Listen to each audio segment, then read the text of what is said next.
Good old Valentine's Day, the day where we celebrate love. Some might be the romantic type, planning the perfect day with your significant other. Others might just be staying home relaxing. Or if you're single, well, it might sometimes feel like this. All by myself. It's my fault. I'm alone. I'm neurotic to the nth degree. Let's be honest, sometimes Valentine's Day can be a bit depressing for us single folks. But listen up, not this year, okay? This year, I'm challenging you to do things a little different. Today, I'll be providing 5 steps to help you survive Valentine's Day, Singles Edition. I'm hoping that after watching this video, I'll be able to encourage and inspire all of us single folks on this special day. So, without further ado, vámonos.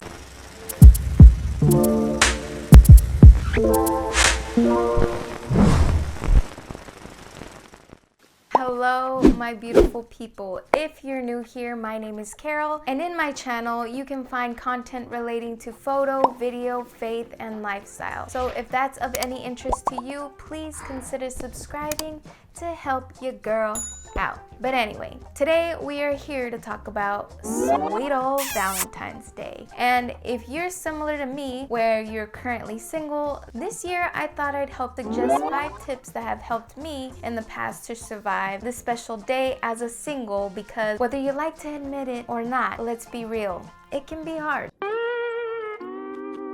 If I'm being honest with you all, I think the reason why Valentine's was a hard holiday for me in the past was because, I guess simply put, I felt so out of place. I felt like it was the only day or holiday I wasn't allowed to participate in because of my relationship status. But it took me quite some time to realize, well, that simply isn't true. Valentine's is about love, and love isn't just found in a romantic relationship. Love is found in family, in community, in friends, and most importantly, we need to find love in ourselves. Now, as cheesy as it sounds, it's true.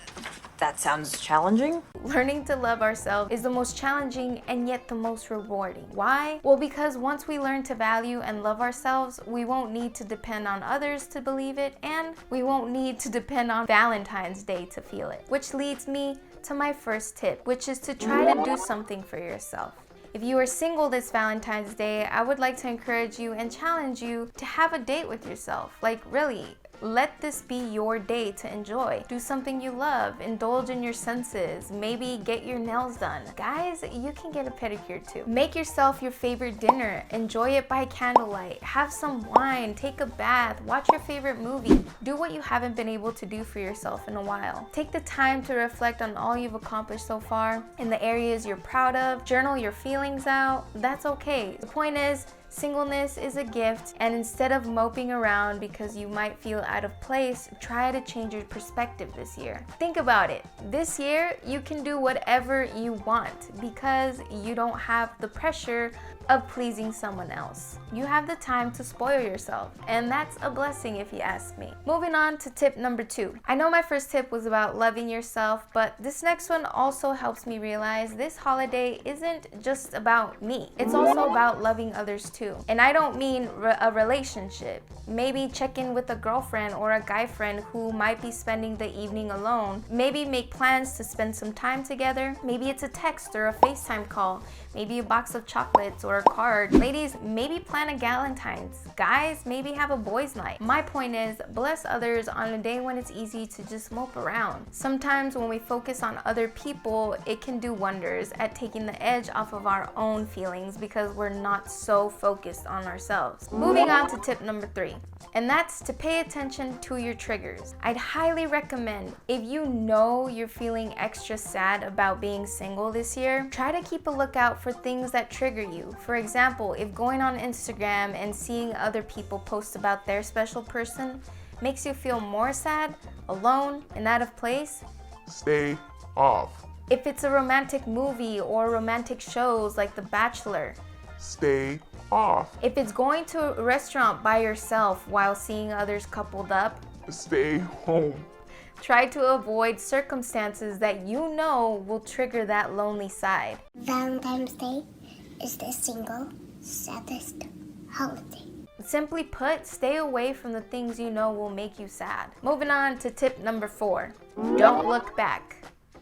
Meaning, if you just got out of a relationship or you just stopped talking to someone that you know wasn't a good fit for you, you're probably going to feel tempted to reach out again solely from the result of you feeling lonely. Don't you get it? I want to go on a date. I'm lonely. I don't wanna be alone tonight. But choose to trust and let go of the relationships that weren't meant for you anyway. As lonely and as tempted as you may feel to go back, Don't. instead look forward to what waits for you ahead. This now leads me to my last and one very important point, and that's tip number 5. Take some time to process.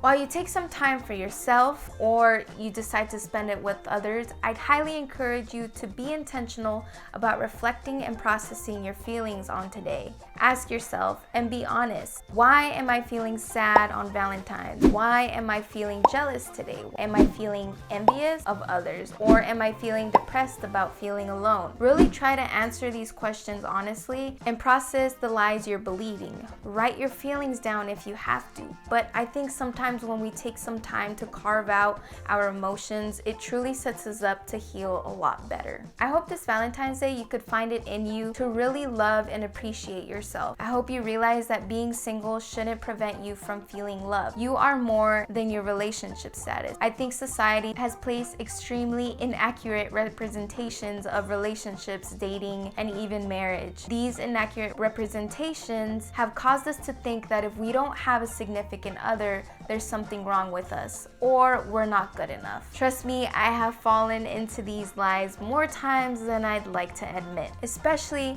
when social media makes it seem like every couple is living their best life and so in love, making it seem like they have this perfect relationships. Things are not what they seem. We never really see behind the scenes. You don't know that couple's story, what challenges they have going on. We only see the highlighted happy moments online. And don't get me wrong, although there are many happy relationships that deserve to be celebrated, my point is it's not all dandy looking as Instagram portrays it to be. So this is what I wish for you on Valentine's Day and always. Don't give in to society's pressures. Celebrate love in any form. The love of your family, the love of your friends, the love of your pets, which is the best kind in my opinion.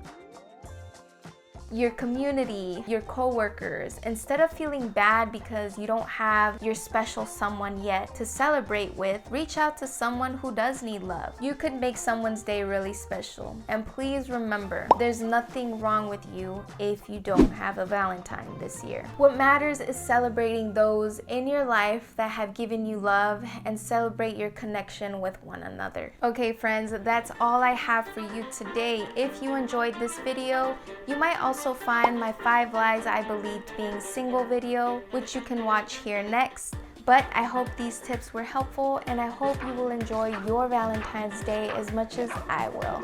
You're not alone, and no, we are in this together, boo. I'm riding this single train with you. So until next time, adios.